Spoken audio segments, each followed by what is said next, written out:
বনমন্ত্রী অনিমেষ দেববর্মার বনাঞ্চল গাঁজাময়। মোহনপুরে বিশাল গাঁজা বিরোধী অভিযান। সরকারি খাস জমিতে লক্ষাধিক গাঁজা গাছ ধ্বংস। ফের একবার আমাদের সংবাদে শিলমোহর পড়ল।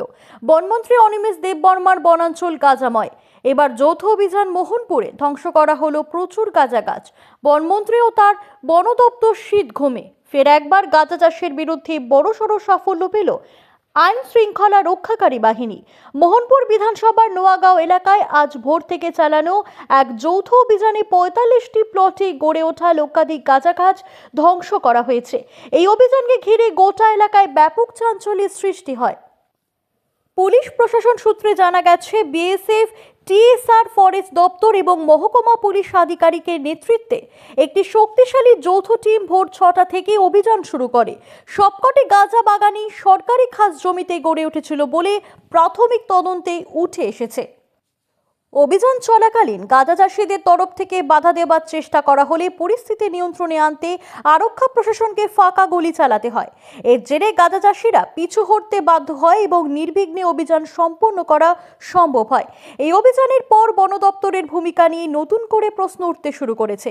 অভিযোগ উঠেছে, দীর্ঘদিন ধরেই বনাঞ্চল ও সংলগ্ন এলাকায় অবাধে গাঁজা চাষ চললেও সংশ্লিষ্ট দপ্তরের পক্ষ থেকে কার্যকর পদক্ষেপ চোখে পড়েনি।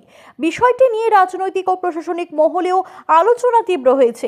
পুলিশ আধিকারিকরা জানিয়েছেন, মাদকমুক্ত সমাজ গঠনের লক্ষ্যে আগামী দিনেও এই ধরনের অভিযান আরও জোরদার করা হবে। আইন শৃঙ্খলা রক্ষায় কোনো রকম আপোষ করা হবে না বলেও স্পষ্ট বার্তা দিয়েছে প্রশাসন। পুরুলিয়া জেলা থেকে পি উৎসবের রিপোর্ট, জনসংবাদ নিউজ ডিজিটাল। আজকে আমরা ভোরবেলা থেকেই একটা গাঁজা গাছ ডিস্ট্রাকশন অভিযানে নেমেছি। তো আমাদের সাথে BSF, forest department, Tripura state rifles এবং সিধাই সাব ডিভিশনাল পুলিশ আমরা পার্টিসিপেট করেছি। তো আমরা নোয়াগাঁও মেইনলি এরিয়ার মধ্যে প্রায় ৪৫টি প্লটের মতন আমরা ডিস্ট্রাকশন করেছি। লাখ গাছের উপর আমরা ডিস্ট্রাকশন করেছি এই অভিযানে। আমাদের গ্রামবাসীদের তরফ থেকে কিছু বাধা বিপত্তি এসেছে, তো আমরা আমাদের তরফ থেকে স্টান গ্রেনেড ফায়ার করেছি।